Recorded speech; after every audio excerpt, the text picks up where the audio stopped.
Podcasting from Dallas, Texas, I am Shireen, and this is the Yumlish podcast. Yumlish is working to empower you to take charge of your health through diet and exercise and reduce the risk of chronic conditions like type 2 diabetes and heart disease. Through amplifying the voices of healthcare professionals, educators, and communities, we hope to share a unique perspective and a culturally relevant approach to managing these chronic conditions with you each week.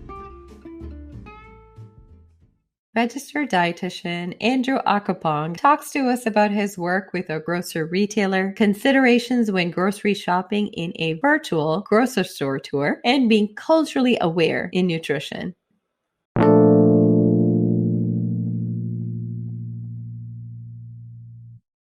Andrew Akhaphong is a registered dietitian and has been in the grocery retail industry for 4 years, with 6 years of prior experience as a clinical nutrition manager. When he discovered how little there was in culturally appropriate education tools in the clinical setting, Andrew pursued the opportunity in grocery retail to bridge the gap to provide guidance on defining nutritional recommendations based on the cultural needs of consumers. Welcome, Andrew. Thank you very much for having me, Shireen. It is a pleasure. So, Andrew, let's dive right in. And I'd like to start out by knowing what led you to a career in nutrition and dietetics, and where does your passion really come from? Yes. So I would say actually I grew up in the nutrition and dietetics field without knowing it until I got older.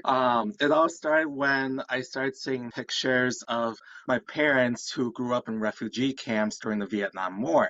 And as I looked through those pictures, I didn't think much about it, but their faces were sunken in. You can see their bones in the shoulders and the temporal lobes on the forehead. And I thought, that was a pretty normal look for them and didn't think much about it until later on. So as I got older, my parents started the first Thai restaurant in Minnesota as I was a child. And eventually I started working for them as a waiter. And as time went on, I started getting customers who asked for dietary needs, either for diabetes or kidney disease.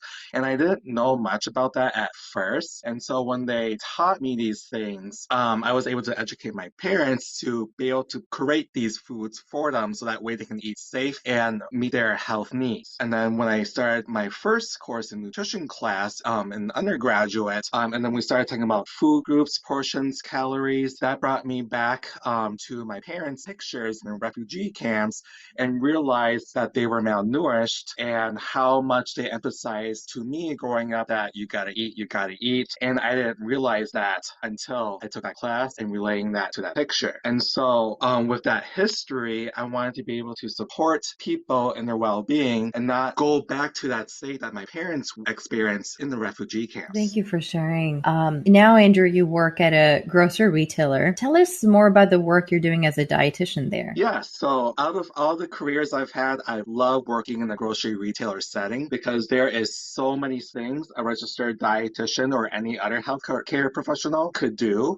So I'm responsible for bridging the gap between the hospital in our communities and the store. And the dietitian program for my company is only about 4 years old when other grocery stores in our area started hiring dietitians on site. And so one of the reasons why this company started hiring dietitians is because one of the managers went through cardiac rehabilitation, received diet education, graduated, and didn't know where to go from there to continue on with maintenance. And so having me on site, I'm able to get referrals from doctors and outpatient dietitians, and they'll be like, hey, come to this grocery store and Andrew can keep supporting you through this maintenance stage or even give you additional support while you're with our outpatient program and kind of guide you around with what you normally eat, how you can adapt to it using the grocery store as an educational tool. So besides consulting patients on a referral basis, I also provide grocery store tours, kit kids cooking classes. I do food demonstration and cooking classes. And I even help our deli and meat department with food research and development to brand new in-house recipes for customers with different dietary needs. Your grocery retailer makes it easy for people who are struggling with diet or managing chronic illness to access resources and learning opportunities. So one great example is store tours. Take us through a typical store tour with someone who has diabetes or, again, another chronic illness, and what the goals of this program would be. Yes. So the store tour, there's many different ways I approach it. One way could be a private tour for someone who has specific questions about their chronic condition, or a public tour that includes people of different backgrounds, different conditions, and that can be a little bit more generalized. But in both cases, I always ask the clients ahead of time, what are some questions you have about your chronic condition and what things you want to learn, what things you already know. So that way it kind of helps me tailor it and have it be more individualized for those people and not have it be focused on too much on certain things that they already know. And so when I get those questions, I would take them through the produce department first, because that's the first department that you walk into any grocery retailer. And so for like a diabetic person or someone with heart disease, I always talk about how fresh fruits and vegetables, especially raw with skin on, has all those different fiber benefits to kind of help reduce blood sugars and reduce cholesterols. And kind of use the analogy how like fiber is a good friend of cholesterol or blood sugar, but then eventually, this is kind of funny, fiber backstabs cholesterol and blood sugar and then takes them away. So that's kind of how it reduces it in their bodies.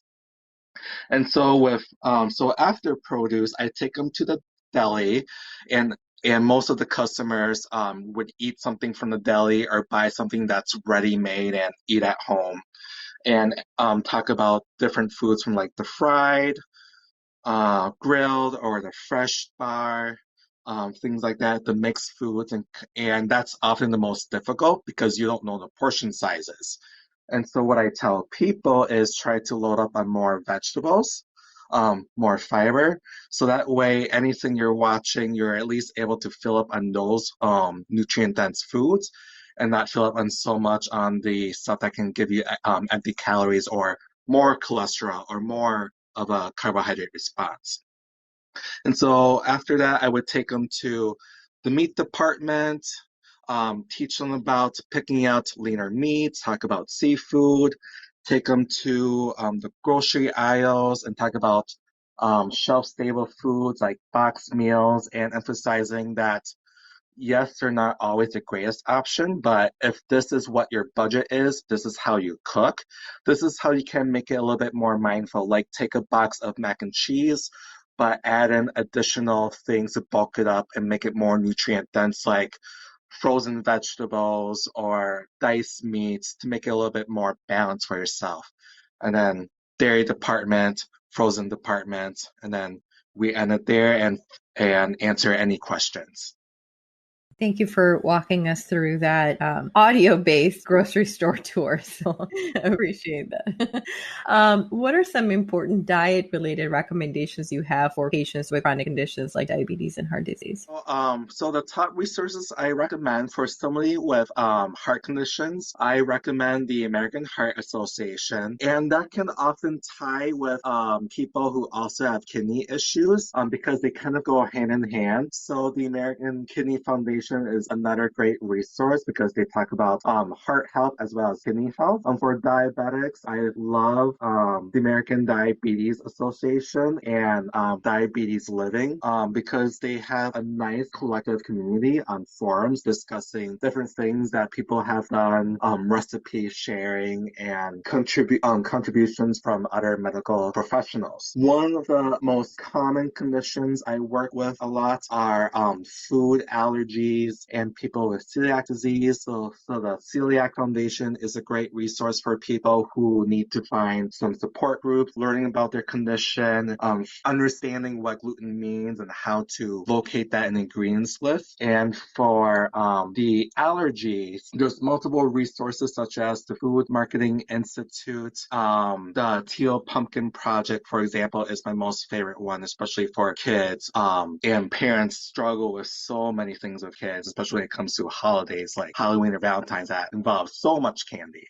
So the dairy department, I get a lot of questions about whether cow milk is better or plant-based milks are better, and there really isn't any right or wrong question. What I like to emphasize, especially if there's an older adult in the group and they are at risk for weight loss or have a history of weight loss, I try to encourage them drink whole milk because it's higher in calories to help prevent that weight loss. Now, for people who choose to do plant-based milks, I encourage them make sure you read the label. This is how you look for fortified plant-based milks, so that way you get enough of the calcium and the vitamin D to support your bones and not be at risk for osteoporosis or, in the case of children, rickets. For the frozen department, that is a little bit more difficult, especially if it's in regards to a person with chronic heart conditions.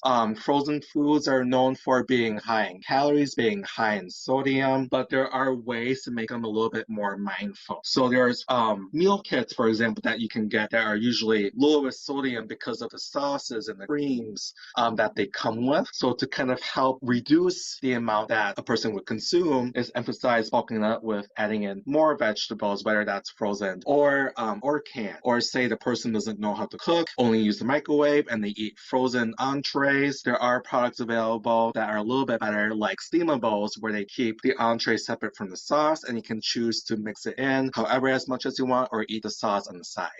The next question I have for you, Andrew, is that, now that we're in February, people may be struggling with their New Year's resolutions, the ones that are still trying to keep at it and, stay true to especially health and weight goals. What recommendations do you have for people struggling with adopting and maintaining a healthy lifestyle? Yes. So one of my most favorite recommendations I like to give to people is there is not a one diet that fits all, which is, kind of general. However, if there's a dietary lifestyle that requires you to restrict certain food groups, restrict your favorite foods, doesn't take into consideration your cultural preferences and food preferences, that's not the right dietary intervention for you because you're more likely to fail. And it's okay to continue doing what you normally do as your eating pattern. Just watch your portion control. If your brain's telling you, you know what, I'm really, really craving this and I want it really bad, it's okay to give in to that because one setback is not going to ruin your success on reaching your goals. And sleep is a really important factor in able to maintain wellness, especially weight management, to help reduce those cortisol levels, any inflammatory markers, because that can prevent you from succeeding in your interventions and preventing you from seeing your goals, especially in regards to weight loss. Now, given your background and what you're doing currently, Andrew, why is it important to be culturally aware and relevant when working with patients? Yes. So when it comes to food, if we look at events like birthdays, religious celebrations, funerals, food is the connector of everybody in these gatherings, and culture as well. So like for my family, food is a community thing. It's always a big spread, and we not only invite family members to join in, but also community members. Maybe we don't really talk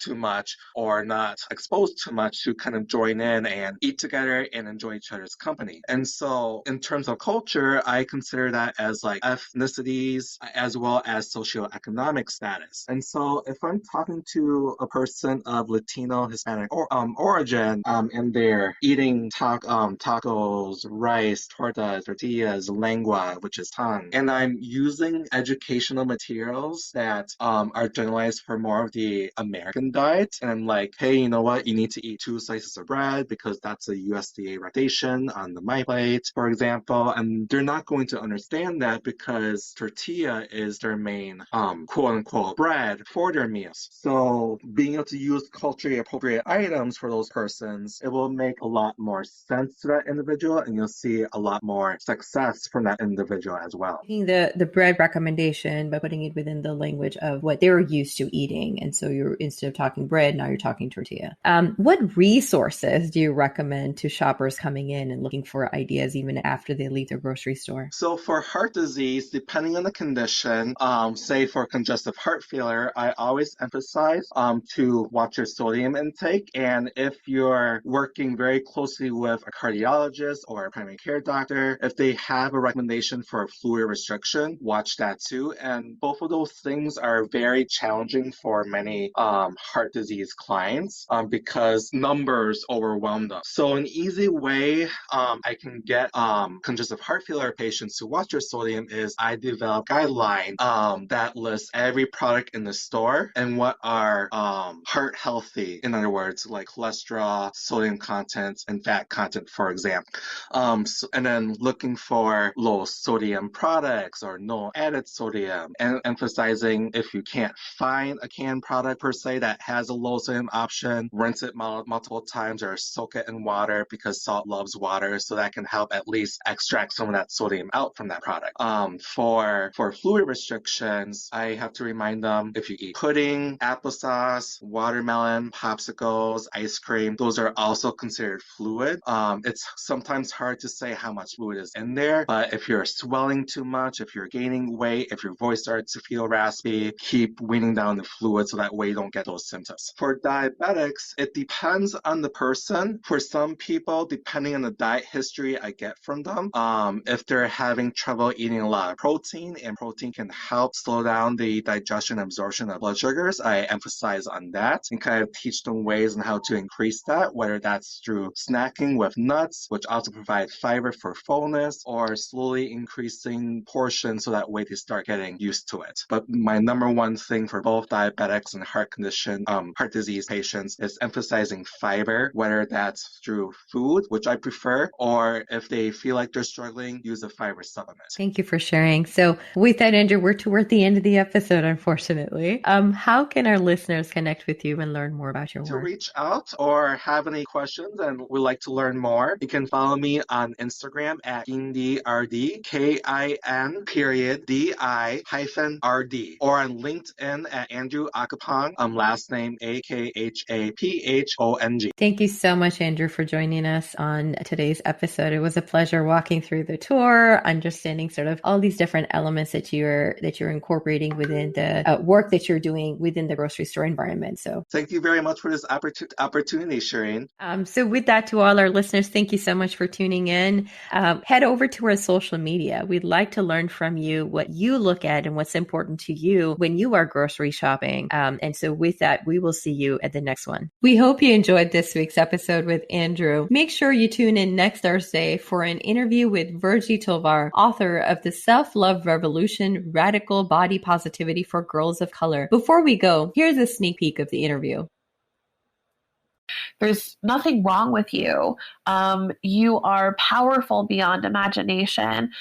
There's nothing wrong with your body. And I think like what's important is, for me, my big tagline, my big takeaway always is every single person deserves to live a life free from discrimination and bigotry, regardless of size or health status. I think what's powerful is these tools, like, self-acceptance, learning how to live without shame, and not criminalizing food and your desire to eat.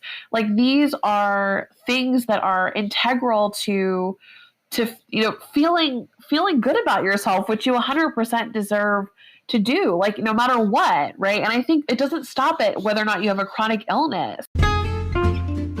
Thank you for listening to the Yumlish podcast. Make sure to follow us on social media at Yumlish_ on Instagram and Twitter, and at Yumlish on Facebook and LinkedIn for tips about managing your diabetes or other chronic conditions. You can also visit our website, yumlish.com, for even more information and to get involved with all of the exciting opportunities Yumlish has to offer. All of the links are in the show notes below, so please don't hesitate to check us out. If you like this week's show, make sure to subscribe to the Yumlish podcast, give us a like, comment, or a 5-star review, and share us with a friend. This is Shireen signing off. Thank you again, and we'll see you next time. Remember, your health always comes first. Stay well.